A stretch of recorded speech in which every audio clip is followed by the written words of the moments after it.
کے بعد اللہ تعالیٰ نے قرآن مجید میں فرمایا قل بفضل اللہ و برحمتہ فبذالک فلیفرحوا، فرمایا محبوب علیہ السلام آپ ان سے فرما دیجئے کہ جب اللہ کا فضل اور اس کی رحمت ملے تو چاہیے کہ اس پر خوشی منائیں۔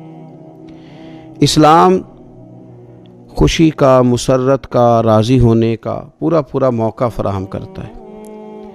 اسلام یہ کہتا ہے کہ اللہ کے فضل اور اس کی رحمت کے موقع پر تمہیں اظہار مسرت کرنا چاہیے، خوش ہونا چاہیے، لیکن یہ کہ ہمیں خوشی کے طریقے بھی بتلاتا ہے اسلام۔ اب ہم نے یہ کیا ہے کہ ہم نے اپنے دکھوں کا رشتہ تو اپنے دین کے ساتھ جوڑ لیا ہے۔ کسی کے انتقال پر تو قرآن پاک کی تلاوت ہوتی ہے، وظائف پڑھے جاتے ہیں، اصال ثواب کی تقریبات کے اندر تو تلاوت ہوتی ہے، نعت ہوتی ہے، واعظ و نصیحت کی مجالس ہوتی ہیں، لیکن جب خوشی کا موقع آتا ہے تو پھر ہم دین سے دور ہو جاتے ہیں۔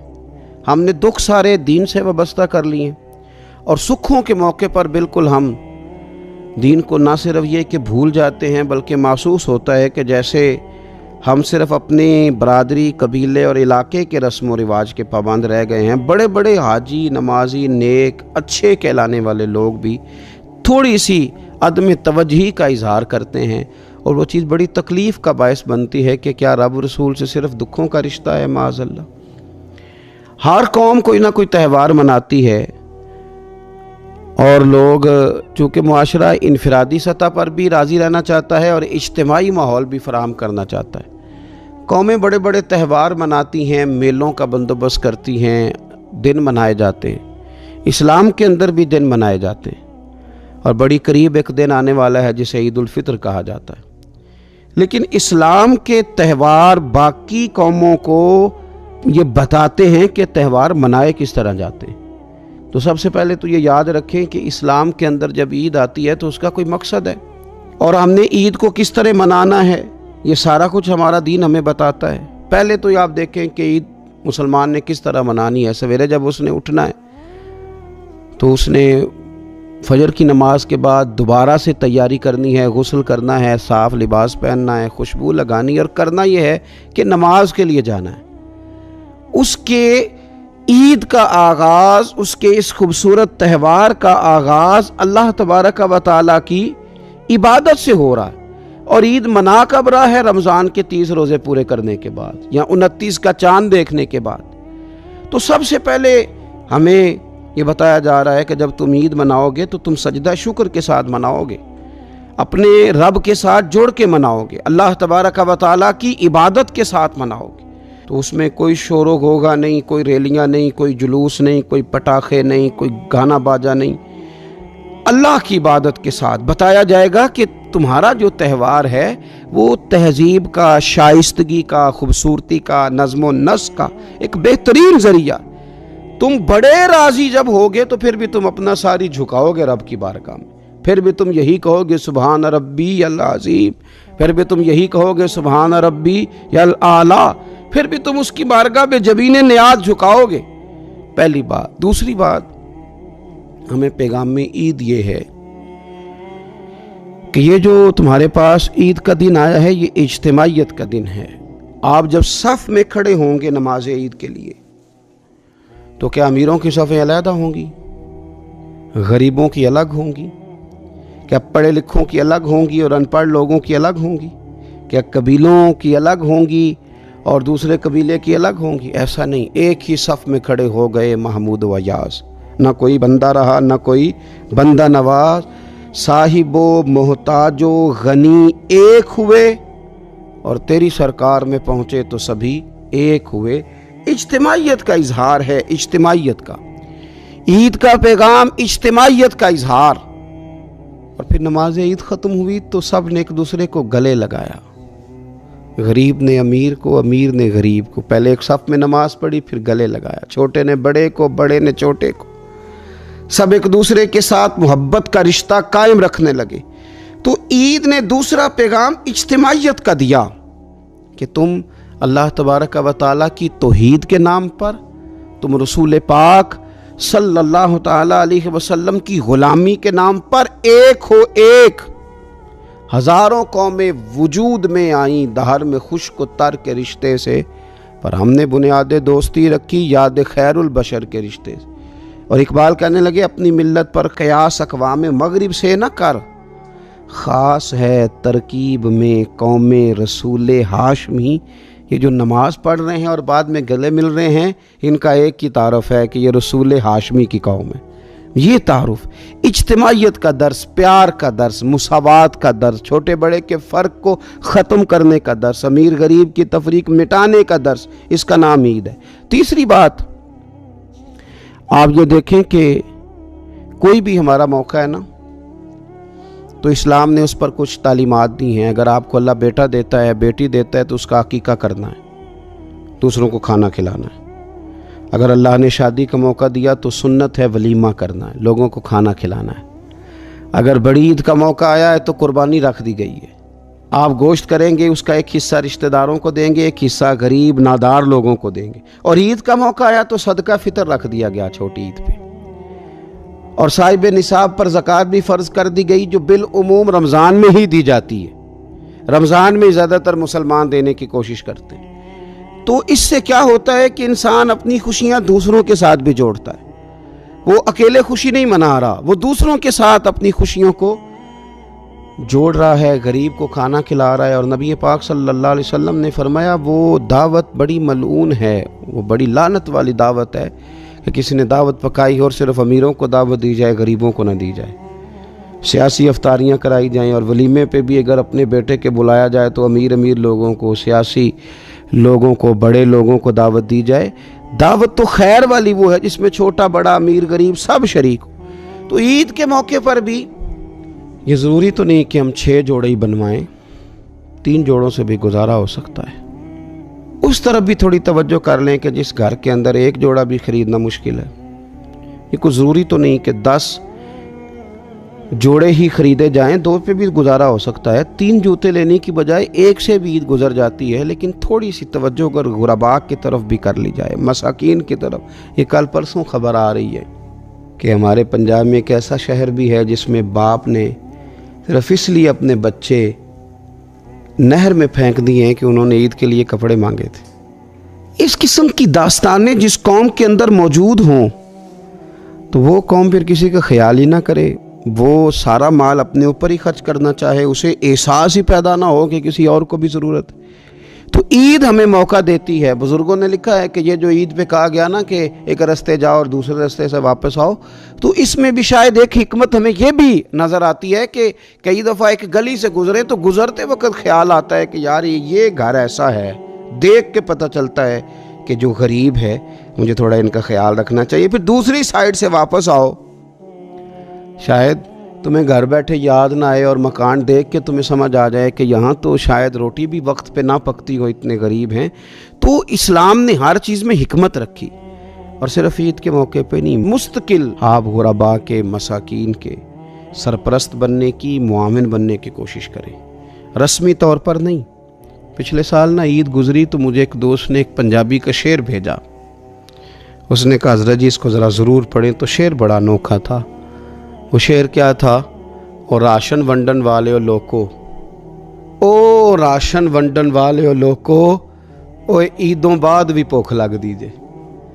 عید کے بعد بھول ہی گئے تم؟ مستقل بنیادوں پر کوشش کریں کہ آپ معاون بنیں، غرباء کے، مساکین کے، یتیموں کے، ان لوگوں کی مدد کریں۔ حضرت بشیر بن عقبہ رضی اللہ تعالیٰ عنہ فرماتے ہیں کہ میرے والد جنگ احد میں شہید ہو گئے تھے اور میں ایک کونے میں کھڑا رو رہا تھا، تو نبی پاک صلی اللہ تعالیٰ علیہ وسلم نے مجھے دلاسا بھی دیا، دست شفقت بھی رکھا۔ تو میں نے کہا حضور میرے والد چلے گئے تو کیا بنے گا؟ تو کیا انداز حضور نے اختیار کیا اور کیا انہیں عظیم نسبتوں سے نواز دیا۔ حضور فرمانے لگے اے بشیر بن عقبہ تو پسند نہیں کرتا کہ فاطمہ تیری بہن بن جائے، عائشہ تیری ماں بن جائے اور محمد تیرے والد بن جائیں صلی اللہ تعالیٰ علیہ وسلم۔ مستقل تجھے رشتے نہ دے دیے جائیں، مستقل ہی تجھے سہارا نہ دے دیا جائے، مستقل بنیادوں پر ہی تیرا خیال نہ رکھا جائے۔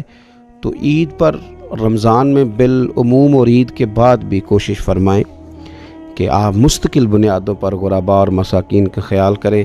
اللہ تبارک و تعالی ہمیں عید کے پیغام کو بھی سمجھنے کی توفیق عطا فرمائے۔ آخر دعوانا الحمدللہ رب العالمین۔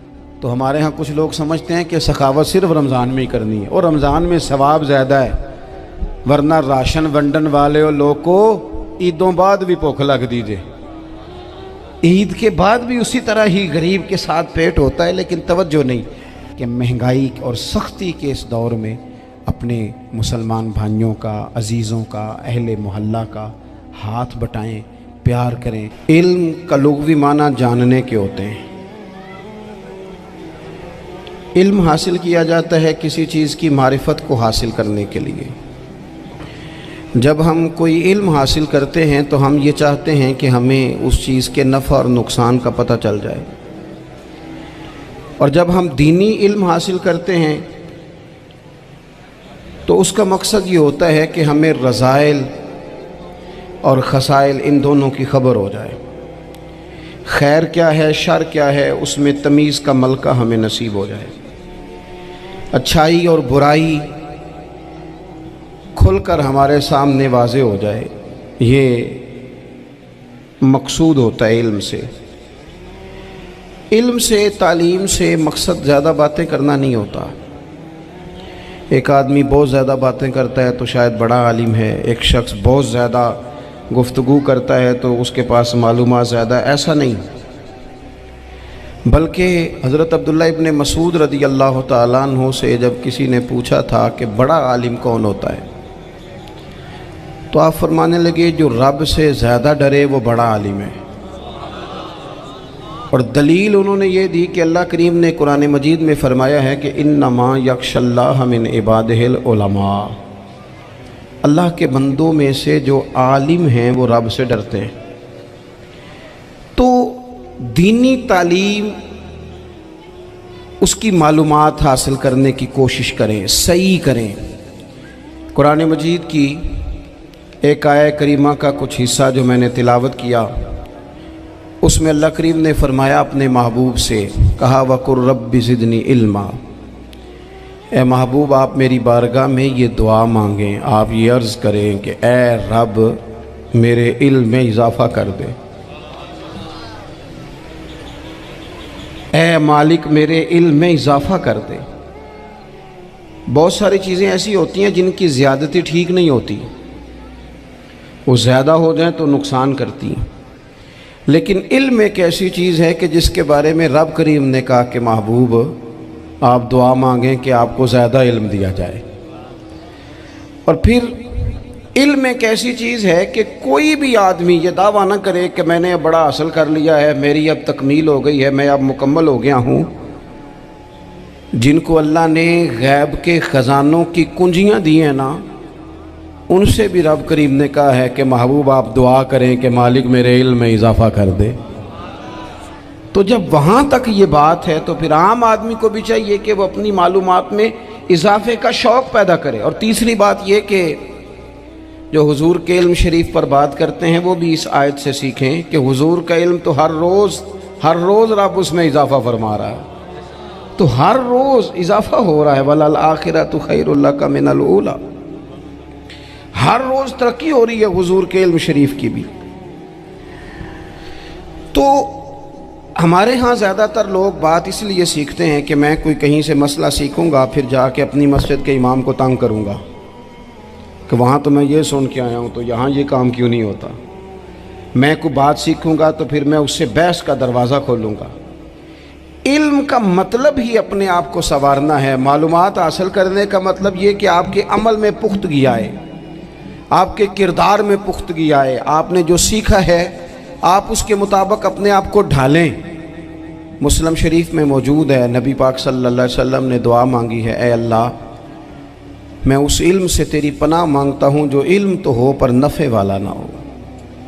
جس بندے کے علم نے اسے نفع نہیں دیا، وہ کچھ سیکھ نہیں سکا اس سے، تو اس کا علم کسی کو کیا نفع دے گا۔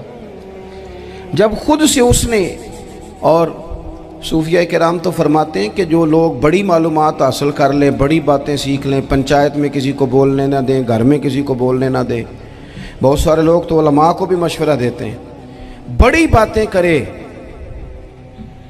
لیکن عمل کے لحاظ سے بندہ زیرو ہو تو اہل دل فرماتے ہیں اس کی صحبت سے بچو، اسے بڑا پتہ ہے، بڑی باتیں آتی ہیں، بڑی باتیں آتی ہیں، بڑی باتیں کرتا ہے، لیکن گفتگو کی حد تک تو بہت بڑا ہے، عمل کے معاملے میں صفر ہے۔ بہت سارے لوگ مسجد کے حجرے میں میٹنگ ہو رہی ہوتی ہے اور وہ لمبی لمبی دلیلیں اور مشورے دے رہے ہوتے ہیں، نماز کا ٹائم آ جائے تو اٹھ کے چلے جاتے ہیں، کہتے ہیں میں اپنے محلے دی مسیتیں پڑھنی ہیں۔ کئیوں کو کام یاد آ جاتا ہے۔ فرمایا کہ شخص کے پاس معلومات بڑی ہوں لیکن عمل کے معاملے میں بندہ زیرو ہو تو اسے بچنا کیوں؟ اس لیے کہ اگر پڑھا لکھا آدمی بے عمل ہونا تو وہ اپنی بے عملی پر بھی دلیلیں پیش کرتا ہے۔ وہ کہتا ہے میں یہ کام نہیں کرتا تو یہ میرے پاس دلیل ہے، وہ تو بے عملی کو بھی مزین کر دے گا معاذ اللہ۔ تو دینی تعلیم ایک تو حاصل اس لیے کریں کہ ہم نے اپنے آپ کو سنوارنا ہے، اور دوسرا علم کا شوق طبیعت میں ہو۔ دیکھیں نا، اللہ کے حبیب صلی اللہ علیہ وسلم نے فرمایا ہے کہ جو علم کے رستے پہ چل پڑا وہ جنت کے رستے پہ چل پڑا ہے۔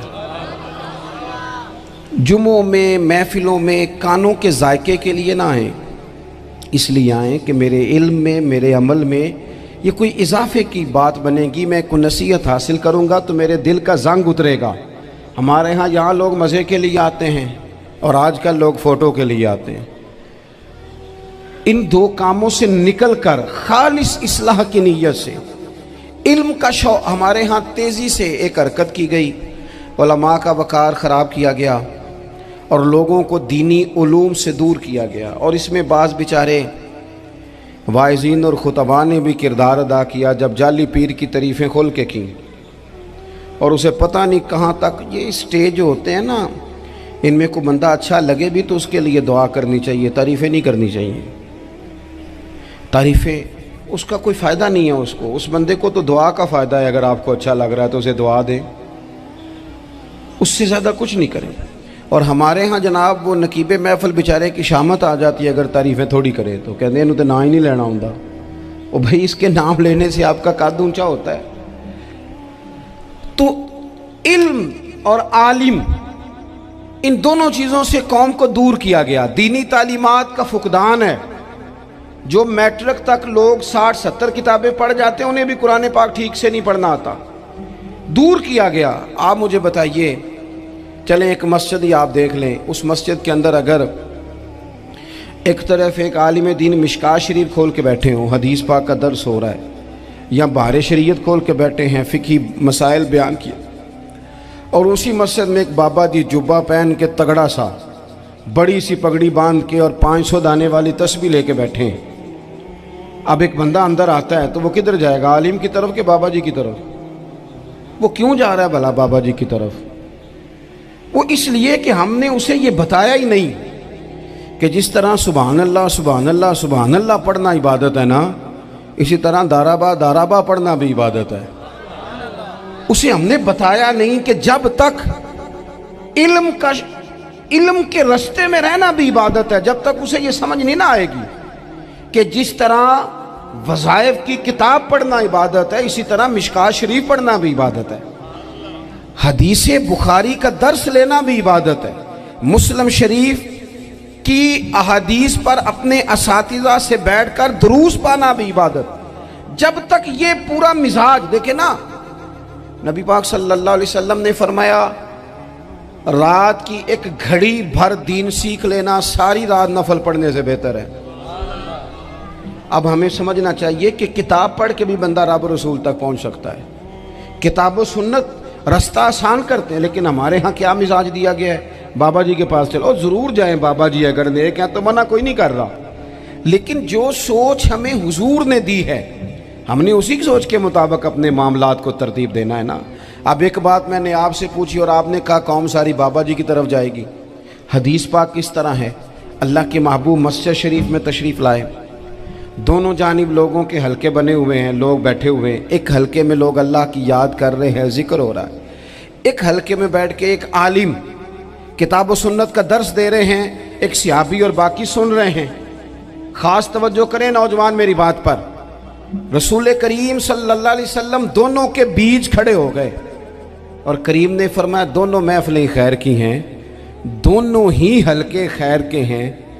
اور پھر حضور فرمانے لگے مجھے چونکہ رب نے استاد بنا کے بھیجا ہے، میں چونکہ معلم بن کے آیا ہوں، یتلو علیکم آیاتنا ویزکیکم، میں چونکہ کتاب و سنت کی تعلیم کے لیے آیا ہوں۔ یہ لفظ کہتے کہتے حضور اس جماعت میں بیٹھ گئے جو دین پڑھ اور پڑھا رہی تھی۔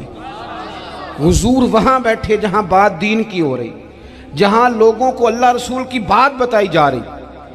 تو جمعے میں وقت پہ آئیں، اپنی دینی معلومات مضبوط کریں اور اپنے لیے مضبوط کریں۔ میں آپ کو بڑے درد سے یہ بات عرض کرتا ہوں، اگر دن میں 100 لوگ مسئلہ پوچھتے ہیں نا شریعت کا، تو ان میں 95 لوگ وہ ہوتے ہیں جو طلاق کا مسئلہ پوچھتے ہیں۔ والد صاحب نے، بیٹی کے والد صاحب نے 2 مہینے پہلے آرڈر دیا ہوتا ہے فرنیچر کا۔ بیٹے کی شادی ہو تو مہینہ پہلے شیروانی والے کو بھی کہنا پڑتا ہے، گاڑیاں بک کرانی پڑتی ہیں، میرج ہال بک، یہ سارے لوازمات ہم کرتے ہیں، سارا کچھ کیا۔ گاڑی سے گھر بسنا ہے، میرج ہال سے بسنا ہے، فرنیچر سے بسنا ہے، ہم نے سارا کچھ ان کو بتایا۔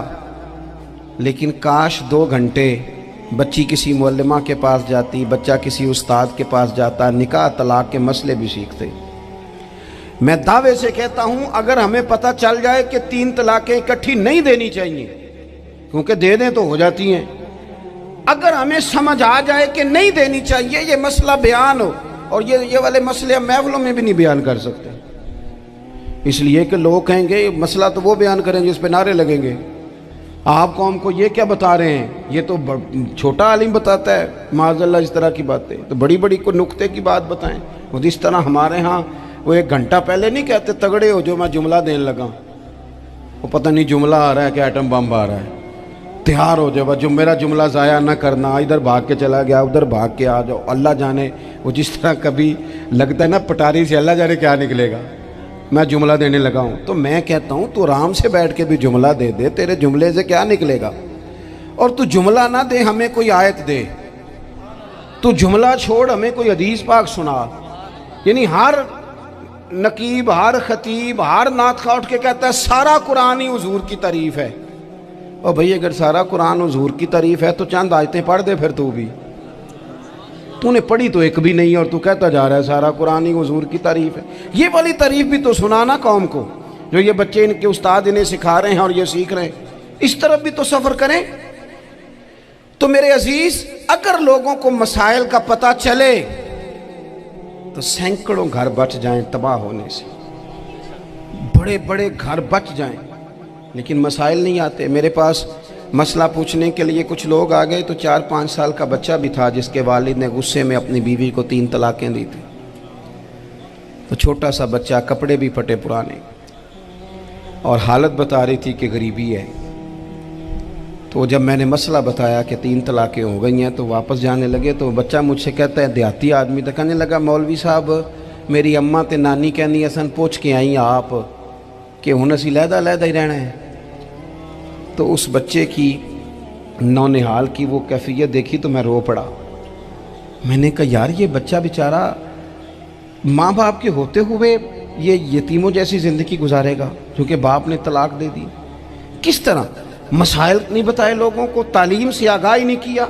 اور اس میں بہت بڑا ظلم ہے ان لوگوں کا بھی جو جنازے پہ کھڑے ہو کے تو کہہ دیتے ہیں، میری طرح کے لوگ اچھے علماء کی بات نہیں کرتا، وہ کہہ دیتے ہیں دیکھو جن لوگوں کو جنازہ نہیں آتا، بھئی آپ نے کس دن عشاء کے بعد کلاس لگائی تھی جنازہ سکھانے کی؟ یہ تو آپ نے کہہ دیا لوگوں کو قرآن کی ٹھیک نہیں آتا، تو یہاں تو بیچاری بیویاں جن کو صحیح پڑھنا نہیں آتا وہ مشن بنا لیتی ہیں کہ میں نے اتنے 100 کو قرآن پاک پڑھانا ہے، بیوہ ہو گئی ہوں، طلاق یافتہ ہو گئی ہوں، ساری زندگی قرآن پڑھاؤں گی۔ ہم کیوں یہ مشن نہیں بناتے؟ کیوں اس طرف سفر نہیں کرتے؟ ایک تو دینی معلومات میں، دینی علوم میں اپنے آپ کو لگائیں اور ذوق پیدا کریں کہ جو چیزیں مجھے نہیں آتی میں نے وہ سیکھنی ہے، جو معاملات مجھے نہیں آتے میں نے ان کی طرف سفر کرنا ہے۔ ایک تو اپنا یہ مزاج بنائیں، اور جب آپ دینی علوم سیکھتے ہیں تو پتہ ہے کون سا منظر قائم ہوتا ہے؟ منظر وہ بنتا ہے کہ حضرت ابو ہریرہ بھی دین سیکھا کرتے تھے، حضرت عبداللہ ابن عمر بھی اصحاب صفہ میں رہا کرتے تھے، حضرت انس بن مالک بھی رہا کرتے تھے، اور ایسا منظر بنتا ہے کہ حضرت سیدہ خدیجہ الکبریٰ رضی اللہ تعالیٰ عنہ فرماتی ہیں سیدہ فاطمہ حضور کی گود میں بیٹھی ہوتی تھی اور نبی پاک سے باتیں پوچھتی تھی اور حضور انہیں بتا رہے ہوتے تھے،